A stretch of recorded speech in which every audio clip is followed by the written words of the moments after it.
Roger, roger. It's Kilo Charlie 3 Oscar Sierra Golf. Roger, roger. Oscar Sierra Golf. What's the name there? Roger, roger. Oscar Sierra Golf. What's the name there? And then here is Dave. And what's your call again?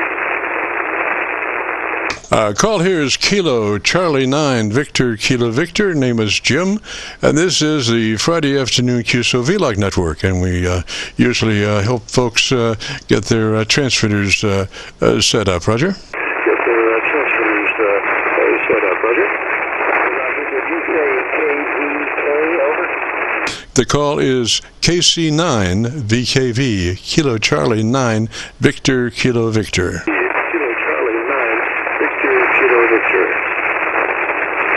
Roger, roger. This shows what happens when you just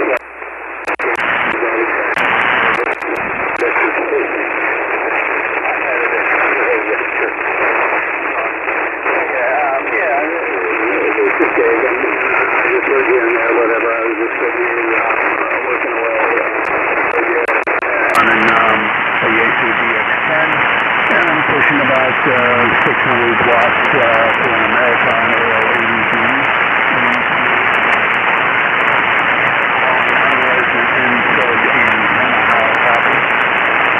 Roger, roger. I copy as David, and David, you're, well, gosh, I've got a somewhat copy on my local antenna, and it kind of comes and goes on my PA SDR. What is your location, David?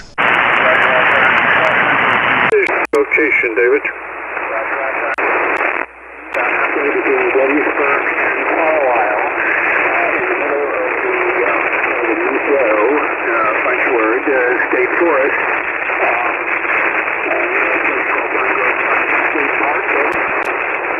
Roger, I caught something about a state park. I do not have a real good copy on you.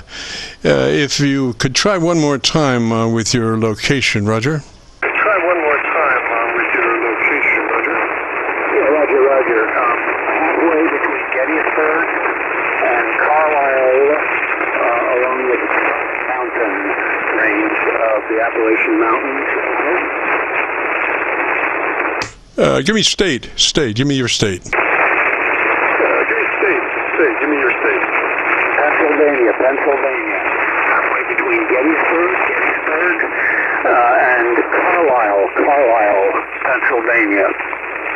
Roger, and I'm on my, well, let's see, my Georgia SDR right now. I should be able to get a pretty good copy on my Pennsylvania SDR, but not right at the moment. So, the beginning of our setup procedure is to verify that you're in that 100 to 2900 transmit bandwidth. It's called wide TBW, transmit bandwidth, and we want it on. It's got, your radio has 3 selections, and one of those, I think, is called wide, which is 100 to 2900, and that's the best one to be in there as far as the transmit bandwidth, because it gives you just a slice of daylight right at the end before you're into somebody else's conversation. Roger. Before you're into somebody else's conversation, Roger.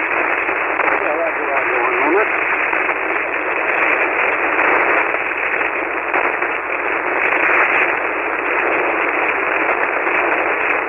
Yes, okay, I'm at 2900 right now, over.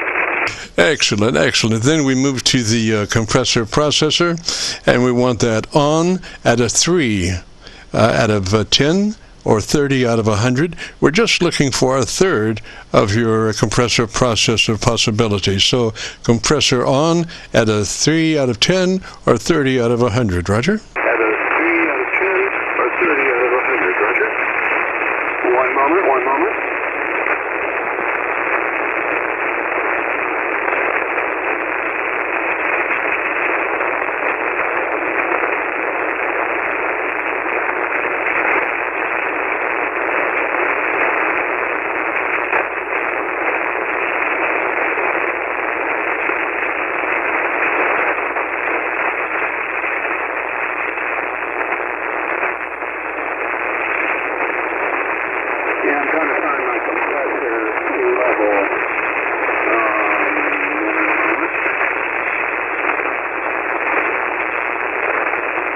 So what it is, if your compressor processor has the input level of 0 to 100, you would put it on 30.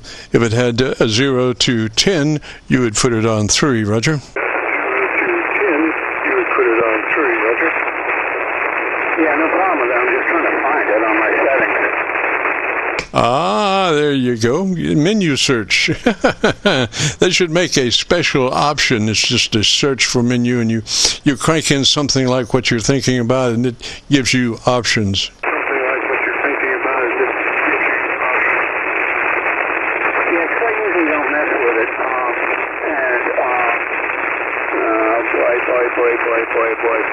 I'm going to have to look it up on the web, I think. Hang on. Okay, tell you what, why don't you just take notes for now, take some notes and crank it in at your leisure. That's the best way to do it. So we're talking about your compressor processor. We're looking for it to be on at a 3 out of 10 or a 30 out of 100 level. Just a third of that compressor processor. Roger? Level, just a third of that compressor processor, Roger. Roger, go on. All right, now we'd move to your ALC meter, and with mic gain in hand, and as you say the word audio, don't worry about the last part of that word. We're just looking for the part. You become a human test tone generator, and with mic gain, you bring it up to where your ALC meter is running 7 or 2/3. So that's 7 or 2/3 on your ALC meter as you say the word audio and adjust your mic level for that level on your ALC meter. Roger? Level on your ALC meter, Roger. Roger, I'm running my number between the white and the blue line, which says I'm over if I'm in the blue. So I'm running at about a little over, looks like 50% on a meter swing. Roger. Now, I do suggest if you do work if that's a desk mic, what kind of mic are you running right now? If that's a desk mic, what kind of mic are you running right now? I'm running the standard stock hand mic that comes with a DX-10 over. Yes, sir. Okay, the best way to work that hand mic is pull it to the corner of your lips and talk across it. Do not talk directly into it. Just actually touch the corner of your lips and talk across it. Roger? To touch the corner of your lips and talk across it, Roger? Roger, and normally that's what I do. Yes, sir. So now working it that way, go ahead and double check your ALC setting since you might be working the mic a little bit different than what you did before. And so again, and adjust mic level until your ALC is 7 or 2/3. Roger? Level until your ALC is 7 or 2/3, Roger.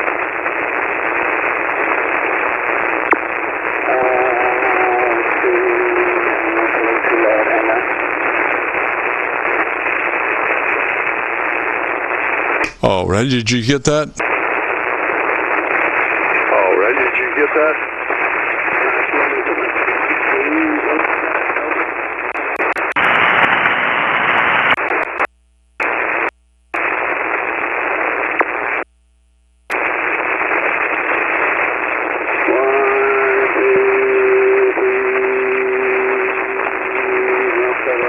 Shut it down, my ALC hangs in between 7 and 9 on, well, between 40 to 50%, and then it drops quickly if I drop the ALC at my mic level down.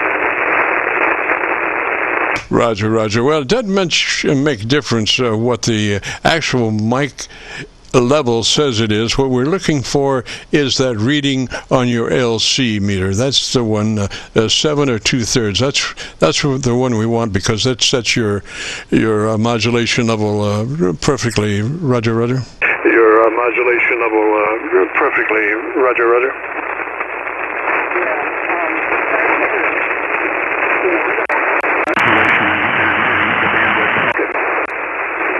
Modulation and the bandwidth also. I monitor myself with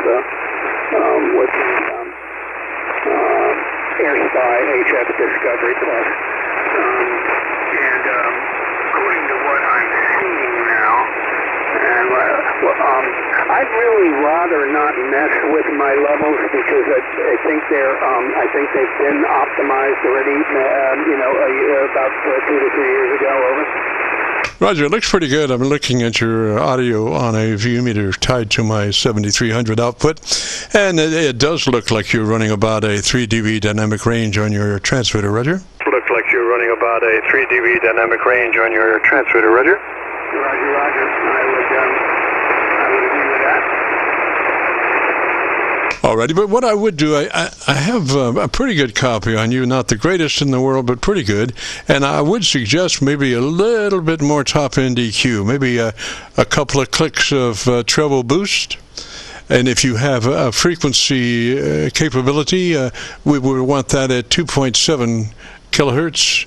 Plus 3, 2.7 kilohertz plus 3, width of 4 if you have all that. If not, just treble boost a couple of clicks, Roger. All that. If not, just treble boost a couple of clicks, Roger. Yeah, I tried this. How is this now? Over.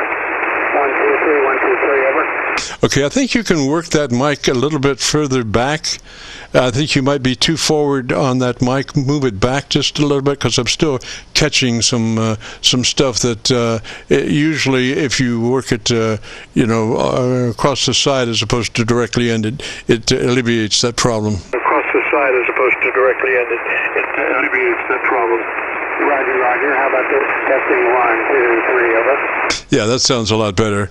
You were just too far forward. So just remember where that position is on your lips, and just come back to that each time, and your level will be perfect. But I would suggest leaving that ALC meter out all the time, and you got to have something to do when you're talking to your friends and neighbors around the world.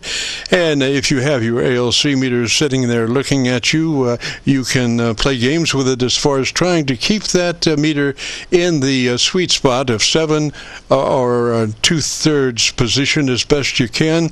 And you might have to tweak your mic level just a little bit one way or the other to really be able to just keep that right in that sweet spot. Roger, Roger. That's the game of it anyway, Roger. Sweet spot, Roger, Roger. That's the game of it anyway, Roger. All right, hang on a second there.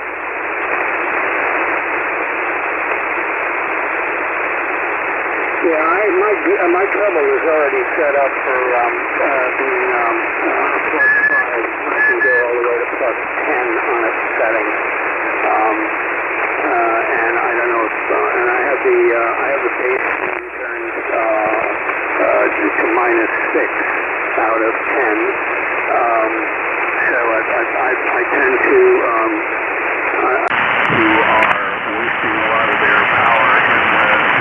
who are wasting a lot of their power in the base.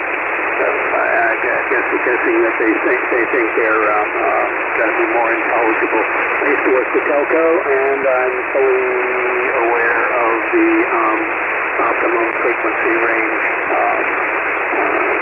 3 to 3.3 in theory is what we used to use at Bell. But all right. How's this sound? Over. Yeah, Roger, sounds good. Now, keep in mind that, if everybody, say there was a big pileup, and there's 100 carriers in there's 100 people in there, and they all have their bottom ends rolled off. Okay, now we're just talking hypothetical here, but all those stations, trying to get in, have their audio rolled off, and somebody comes in with a balanced audio signal that is they're down in there, but flat. But who do you think they're going to hear? Because there's no competition in the bottom range from, say, 500 cycles down.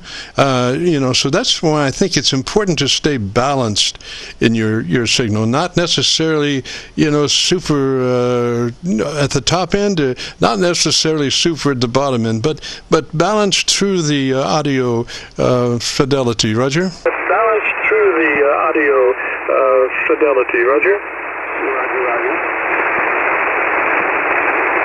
That's just my idea, and I think, you can position yourself equalization-wise and audio-wise to be comfortable with a signal that is doing both QSO and, a contest or whatever. I really think that to be true. Test or whatever. I really think that to be true. Yeah, Roger, I'm looking at your distribution here, and you definitely have a peak that's running at the low end. That's all off a little bit. Flat on up towards probably about 1.5 to 2 kilohertz over. Roger. Now, you just came up on my local 7300, so why don't you tell me what the best thing is you like about your radio, Roger? What's the best thing about it is, you know what, I have 8 or 9 radios, everything from a Collins 75S3, and an older Kenwood, and I have the Yaesu, and I got another ICOM, and I got an ICOM 7300, and I like them all.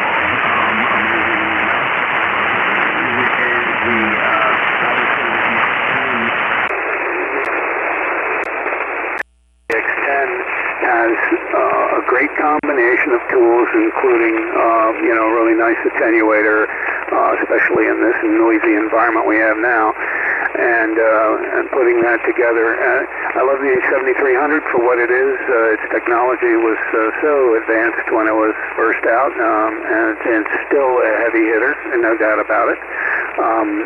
But the front end gets a little overloaded sometimes, so it really needs a little better pre-filtering, I believe. That's my personal feelings about it. But with the combination of stuff I'm making, basically be able to pull out. It's newer technology and a different, completely different approach to its noise filtering, things like that. And it's a good workhorse, and it's clean, everything about it. And but I love them both. The one thing I really dislike about the 7300 is the simple fact that they're too stingy with their vertical scale on the SDR envelope. Now I'm talking about on the display, on the spectrum display. It's too low, and so all you can see is these little teeny ripples down in the bottom. And I have not found. I don't have a radio with me at the moment. It's down in Maryland. But that would be my biggest failure. So I like the fact that that's one thing I like about using my SDR alongside. I can adjust manually both the DC offset and the display, but you don't get any of those controls at all on the 7300 as far as being able to adjust the video gain for the display, for the spectral display. Roger. 7300 hit a lot of good places and didn't hit some places that they should have. My main concern and problem with the 7300, although I'm running one right now, the main thing is, though, that the video out for the big screen monitor, it would have been so much better if the 7300 had just used HDMI output. I can't for the life of me figure why they wouldn't have used HDMI output for their big screen video. Roger? On the 7300? Roger, it has an output, but it's not HDMI output. It has to be converted and all that stuff. Yeah, I wasn't aware that they had a separate video output. I'd be ashamed to find that out now. I mean, the only thing I use with it, of course, is the interface software, BA1-1, whatever it is, version 2. Roger. Well, like the 7610. 7610 is just a beautiful radio, and they do have their stuff together as far as that HDMI output. Everything that's on that screen is outputted through the HDMI to your big screen. Roger?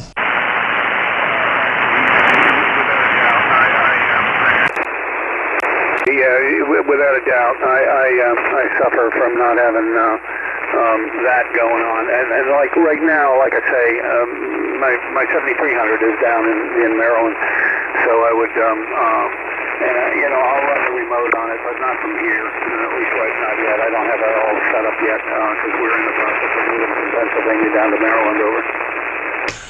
Roger. Well, I hope that you have better conditions always where you're moving to than where you're coming from. Roger? Better conditions always where you're moving to than where you're coming from. Roger? Yeah, I'm not sure that's going to be true. I was really disappointed, but then I found out there was so much else going on with et cetera. With the stuff that was coming from one day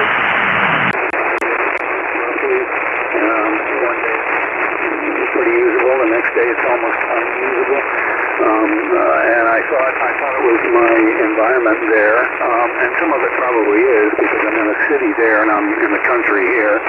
I'm literally at the Baltimore County line, right off the Baltimore Beltway, and man, is there a lot of noise there. But that's where the DX-10 has been pretty good to me because I was able to finally get it by turning the attenuator on, and I turn it on hard if I have to, at the 18 dB. And I was able to all of a sudden, start getting the signal. Now I'm talking the other amateurs all over the world, and finally over. Just beating me up over. Roger that. Well, 40 has not been a good band, the past few months. It's just kind of there, but it's not really. Mother Nature has given us a hard time on 40, I think, and I'm not sure why, but she is cantankerous old lady, and you have to be nice to her, or she will make your life a living hell, so to speak. And radio is just amazing to me. Like I'm sitting here with 5 SDRs plus my local receiver, and so I can go through. I'm doing Kentucky, New York, Pennsylvania, Georgia, and Virginia, and then I've got one called Hocus Pocus, which is a whole other thing. It's another SDR receiver that's got 50 pre-programmed stations in it for over 20 states, and most of them have like 3 different choices that I can get into, and all to make the 100-watt carrier a little bit better, so I can hear more succinctly what that signal's sounding like. 100 watts, sometimes it's just hard to get to from here to there, Roger. Sometimes it's just hard to get to from here to there, Roger. Yeah, Roger, and that's sort of the problem when I'm down in Maryland. There's an HOA, and they don't let you put anything up. The only thing I've been able to do, strung about a 28-foot long center thread dipole, and I tried a 71-foot non-resonant head running that horizontally, and I could do that, but I have to take it down when I go to bed at night, so it doesn't bother anybody or anything. And then the other thing is I tried a 17.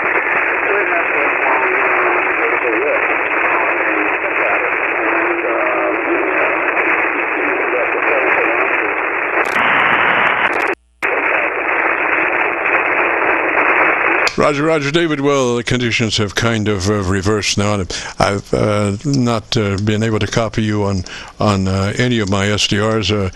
Even my local antenna is failing. But I have a chevron on the right side of the screen, which tells anybody that's looking at the video where the audio is coming from. So I have my 5 SDRs there, plus my local receiver, and so this light just runs up and down as I'm moving around selecting different inputs. And so you might find that interesting if you would like to hear your audio. We are recording, so if you go to YouTube and do a call letter search for Kilo Charlie 9 Victor Kilo Victor followed by the word logbook, it'll take you to this recording. It'll be cut number 1 in a series of 3400, and I'll have it uploaded to YouTube by noon tomorrow. Roger. And I'll have it uploaded to YouTube by noon tomorrow. Roger. Interesting combination.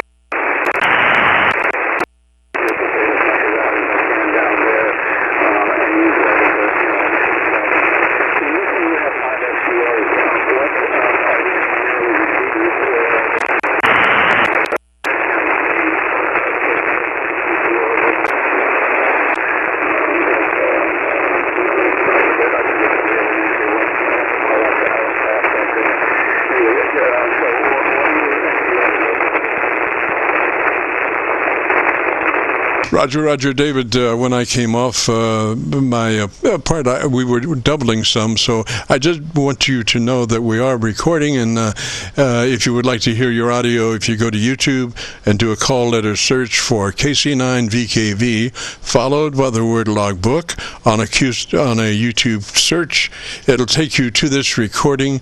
It'll be cut number 1 in a series of 3400, and I'll have it uploaded to YouTube by noon tomorrow. Roger, Roger on that? I'll have it uploaded to YouTube by noon tomorrow. Roger, Roger on that?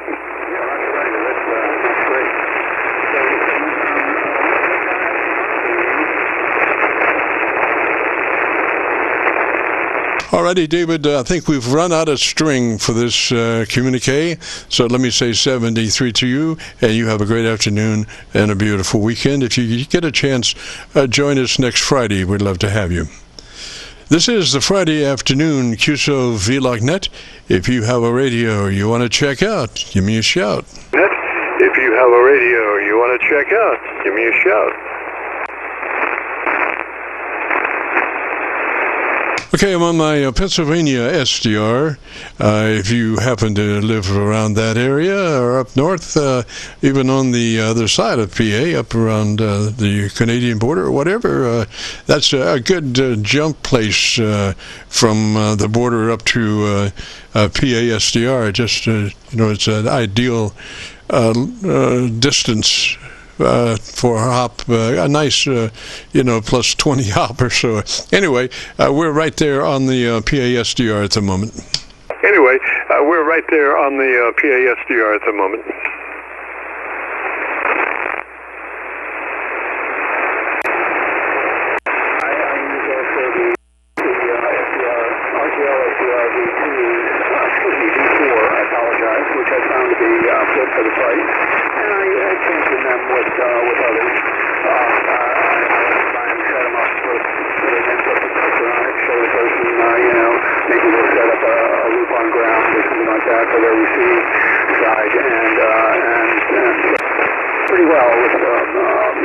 Again, it's a spotting rig. It does real well. But then I also have that HF Discovery Plus from Air Spy, and that is a kicker. That's an amazing radio. So, and that's why I was querying. I was wondering what you were using for SDRs over. I'm using tablets, Fire Stick tablets. I have 6 of those, Roger. Fire Stick tablets. I have 6 of those, Roger. Fire Stick tablets? Amazon Fire Stick tablets, Roger. Amazon Fire Stick tablets, Roger. All right. Okay, I'm looking that up now. Roger, Roger. They are Wi-Fi connected. I'm running 2 routers. But I don't need to, but I am running 2 routers because I have other stuff that's running off the line too. But you know, it's a good situation. It is AT&T fiber optic, so we're in pretty good shape, Roger. AT&T fiber optic, so we're in pretty good shape, Roger. Oh, right. No, I was wondering what you're using with SDR radios. You said you had about 5 SDR radios running. Over. Yes, sir. I'm using the Amazon Fire tablets as internet connections. Each one is capable of browsing a SDR. You know, so I have Georgia, Virginia, New York, and Pennsylvania out, and I also have my Hocus Pocus unit, which has got about 50 pre-programmed internet SDR locations on it. Roger. Pre-programmed internet SDR locations on it, Roger. I get it now. Okay, yeah, I use the web SDR sites and a couple others around the world for reception sometimes. It's also a good way to see how you're doing blowing that up.